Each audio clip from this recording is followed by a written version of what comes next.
Who the hell are you? Exploring the Irving and Britt relationship on the outside is, for me, one of the most interesting things about the season. So Britt and Irving and Fields, Britt's husband, have a dinner together, and it's just kind of fraught with unspoken tension. What your Innie ever saw in this Philistine is beyond me.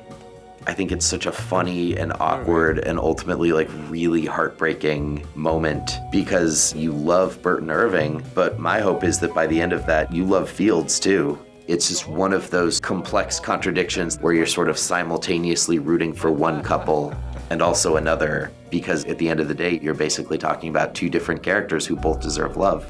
We used to call each other Han. That became Attila. Funny thing about acting, you show up and they say, this is your spouse for the past 35 years. And sometimes you get a chance to talk about whatever you need to. But in this case with Fields, I met him in the makeup trailer. You know, hello, this is your husband. Do you think you two ever made love at work? This is like the 6th time I've worked with Chris, and you know, it's special. We just have a really good chemistry, and it's like playing with a special jazz player. You never know what you're gonna get, and you just have to respond to it. This was fun, so we should do it again sometime.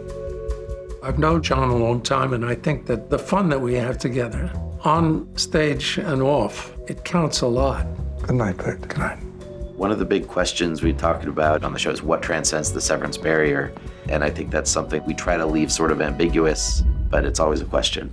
I'm sorry, Ellie. She tricked me. I mean, I wanted to, but she tricked both of us. It's such a strange and complex dynamic between Mark and Helly. They really do both feel violated by what happened. They were both used and lied to, but rather than obsess over what her outie's done, Helly chooses to take her own ownership over it.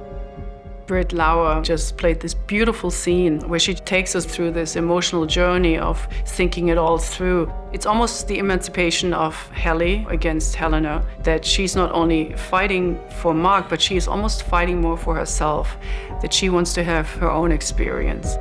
Helly is very awake. She doesn't hesitate. I like her a lot. I don't want her memory. I want my own. It is complicated, but Mark ultimately doesn't care and just wants Helly to be in his life. You know, that's the whole reason for staying down there is her. Adam just adds so much humanity to both of his characters, and it's been cool to see his characters go on parallel journeys towards figuring out who they are and what they're all about. Where are you? I'm at Lumon. Mark is getting kind of sicker and sicker, and it's feeling more and more like this is not the best course of action that he's taking. And we see him back away from it, but then what ultimately propels him forward is the strange visit from Helena. I know you've already been through so much with losing your wife and all. Hannah. Gemma. We wonder why she's there approaching Mark. And Mark certainly wonders, because for all he knows, this means that Lumon is on to him, and that's what actually compels him to speed up the process and take it to the next level, which turns out to be very dangerous.